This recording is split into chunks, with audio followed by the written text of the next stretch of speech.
Bayaang ito ay maging tatak ng inyong pinagbuklod na kapalaran at ng inyong pagkakasundo, pagsusuyuan, pagmamahalan at katapatan, na sa pamamagitan nito'y mula ngayon ay natatalian kayo hanggang sa kayo'y papaghiwalayin ng kamatayan.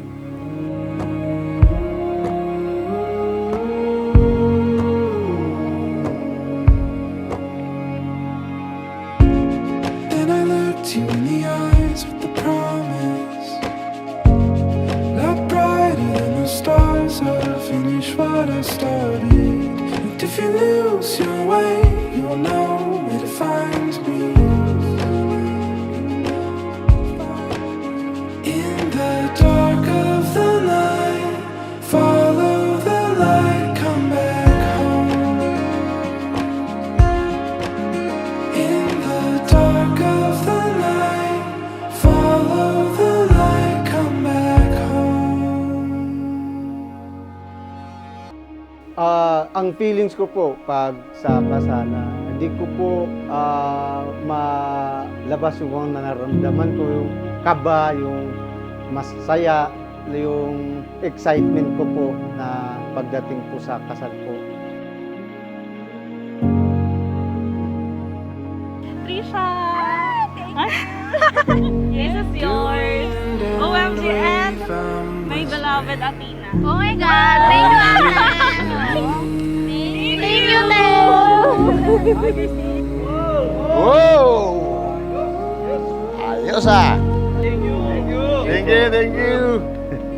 In the dark of the night, follow the light, come back home.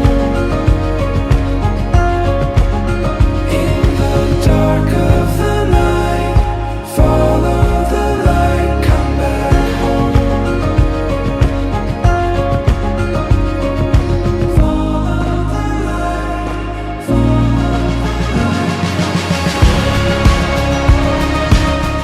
Ang pinakadabis na feeling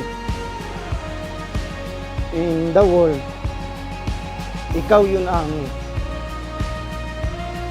pinakamagandang regalo na binigay sa atin ng ating Panginoong Diyos, lalo na po sa pagtupad ng aking tungkulin, yung aking sagutin sa loob po ng banal na ministeryo.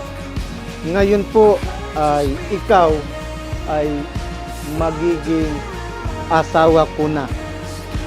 Kaya ipinangangako ko po sa ating Panginoong Diyos, habang buhay kitang mamahalin hanggang paghihiwalayin tayo ng kamatayan. Mahal na mahal ko po kayo, Bibi Loves, and thank you po sa pagtanggap mo po sa akin.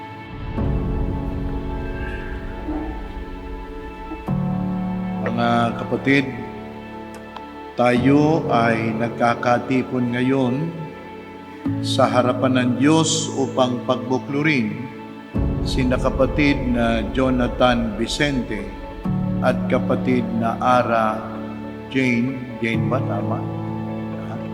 Janea Nuestro sa pamamagitan ng banal na pagkakasal.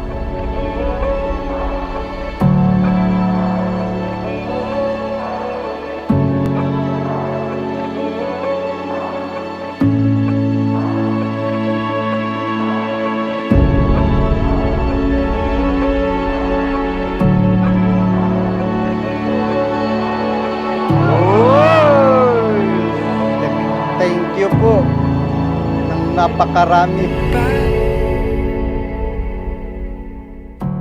Ang nagustuhan ko po kay Ara po, una po yung sa ganda niya, yung pagiging family-oriented po niya sa kanyang mga pamilya. Yun po ang isa na nakita ko kung bakit nagustuhan ko po siya. At isa po yung kanyang pagiging pananampalataya po, yung dedikado niya sa ating Panginoong Diyos. Hi, my love. Kilig ka. Today, finally, is the day that we have praying for and waiting for. I remember my mom always telling us every Thanksgiving or Santa Cena na samantalahin ang pagkakataon na hilingin sa Ama lahat ng gusto namin hilingin.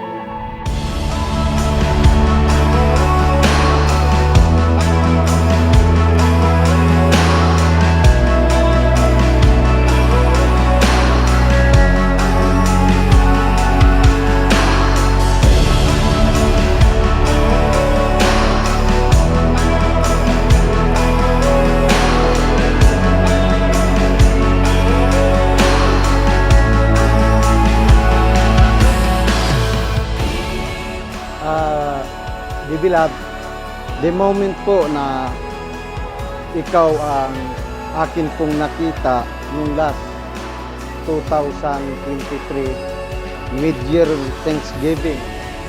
Pero alam ko sa sarili ko na ikaw po yung kaloob sa panata ko po sa ating Ama.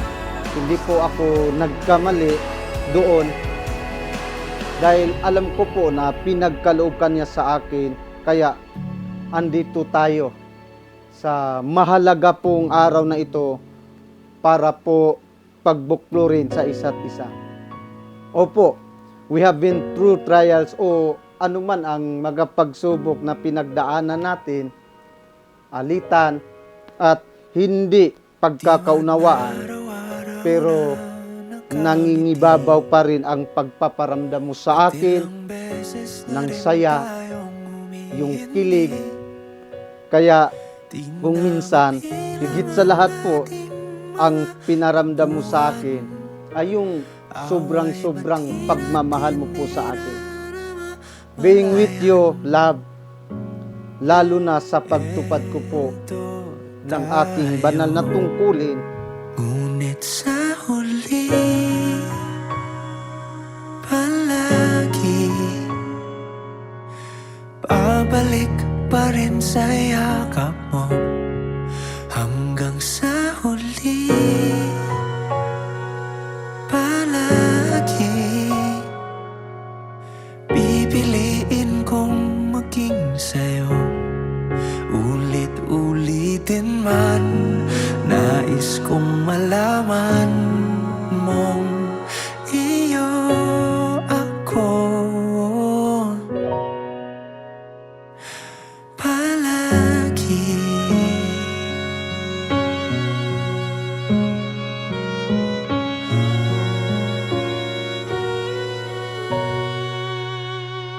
Kung balikan man ang hirap luhat, At yayamang tinupad na ninyo ang matapat na pagkakasunod.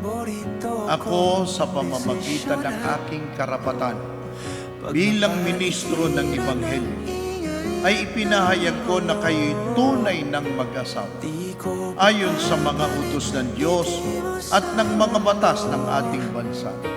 Ang pinapagsama nga ng Diyos ay huwag papaghihiwalayin ng tao. sa huli palagi babalik pa rin sa yakap mo hanggang sa huli. Palagi pipiliin kong maging sa'yo, ulit-ulitin man. Nais kong malaman mo iyo ako.